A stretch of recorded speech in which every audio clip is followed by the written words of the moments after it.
Hello and welcome again to Code Fast with the amazing Princely. My name is Amazing Princely and I have a very unique style of teaching people how to code. My system of coding will make you to understand coding. Coding will be inside your blood that you can be interpreting coding. You can even take a piece of paper and you can write the code from your mind. Now, this is not about knowing coding by practicing. Most tutors will say code along, but after you have left them, can they be able to independently stay on their own, understand the rudiments of coding? This is what my course brings to you. And in this course, this is the continuation of our last. So we are currently in the HTML phase. Right now we are learning HTML, and in our last video we studied about some tags, the tags we use for boilerplate, because every HTML document ought to be in a structure. So once you're creating any HTML document, you must make sure that the boilerplate is in place, and there's a shortcut in VS Code that is used to make your boilerplate. But my student, even without the shortcut, my student cannot be headbound. If there is no shortcut, they can still do what? Write their boilerplate, because they understand what boilerplate is all about. So in this course, we are going to be continuing, and what we are going to be looking at in this course is the division tags. So the division tags is the tags that is used for our layout, right? Used for, like the diagram you see like this is done with division tags. Now take this very serious. This is very important.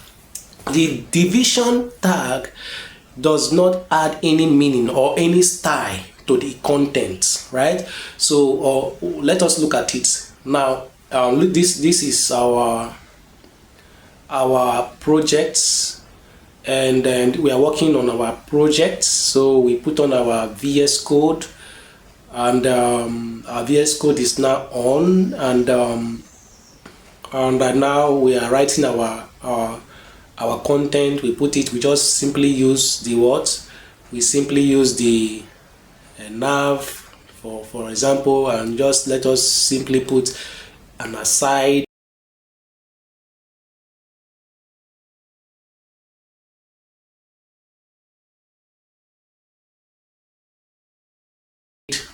right? So let us quickly put an aside, and let us put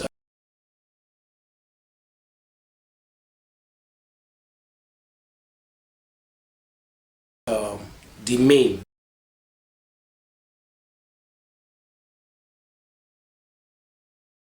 Let's render the code now. Now you see, it didn't add any meaning. It did not look like anything nearby this diagram that is there. So what does this tells you? It tells you that the division tags does not automatically add style or any meaning or affect the content. So once you have divided it with the division tag, you still need to use what we call the CSS. You still need to use what we call the CSS to do what? To style according to your desired design. So let's look at other division tags here. We have the div. This div is commonly used, mostly used. So some developers use it to even they use it to even wrap the nav content, even the footer content. Like I told you before, the division tag is just for you to just mark the contents that is inside to let other developers, or make you understand that this area is the navigation area, or the main area, or the sidebar area, or the header area, or the footer area, or the nav area. So that is what the division tags are used for. So you will see div mostly, sometimes section, nav, you see nav for navigation area, footer, you see the header areas. So this is it. So now let us still look at some other tags and we proceed. So we also have the link and media tags. So this is called the anchor tag. It has, later we'll talk about attributes in our next class. We'll be talking about attributes. So this is just an additional information attribute inside the anchor tag.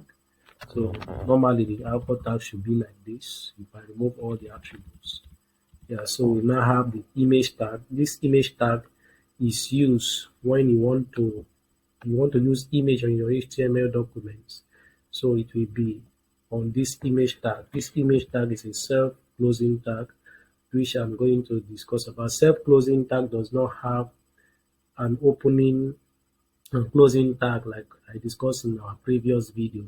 It's just self-closing. Look at the name, then the backslash, and this. Anytime you see any tag like this, is self-closing tag. So we also have this video tag. It's used for video players. Also have attribute. If you just use it to wrap up something, you might not see anything. So the attribute gives it more meaning. So when we talk about attributes, it will make use this some of these tags like example. And we also have the audio tags. This for maybe you want to apply a audio player, you want to get an audio player on your HTML document, this is the tag you're going to use, and we have the source tag. So we also have this tag is very, very important.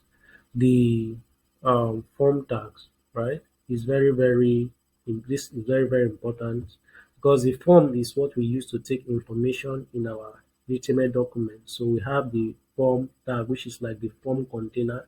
We have the input. This input now is used to take information from the users, maybe password, maybe email or whatever you want to take from the users. Is the input tag that is used to do that. We have the text area tags in case you want to take in large content from the user. And we have the option tags. The option tag is a child of the select, right? So that's why it's like this. So the option now will not be like a drop down. To be like a drop down, then this label is used to label our inputs, right? So this label is used to label our inputs. So for example, you have this input that is taking email or password. How users know that that is email or password? It is a label. Then we also have our button tag for us to use for the button. Don't worry, this HTML video is just for you to get. I want you people to get familiar with the tags because we are going to be using these tags all the way up to the end of the course. So we'll still be coming back to it. So I don't want to waste too much time and be doing HTML when we'll be using this tag in our CSS class and in our JavaScript class. So this tutorial is just for you to get familiar with the tags, like so you can take note of the tags and make more research. Check the link on this video. You will see some resources that you can go and learn more of these tags by yourself. So this is where we are going to be stopping in the HTML tags. Our next class, we are going to be talking about HTML attributes. Please, I want you to subscribe to this video so that the next video that is coming, you're going to get a notification when the video is uploaded. So subscribe to this YouTube channel and put on the notification, and you can also like and share with your friends.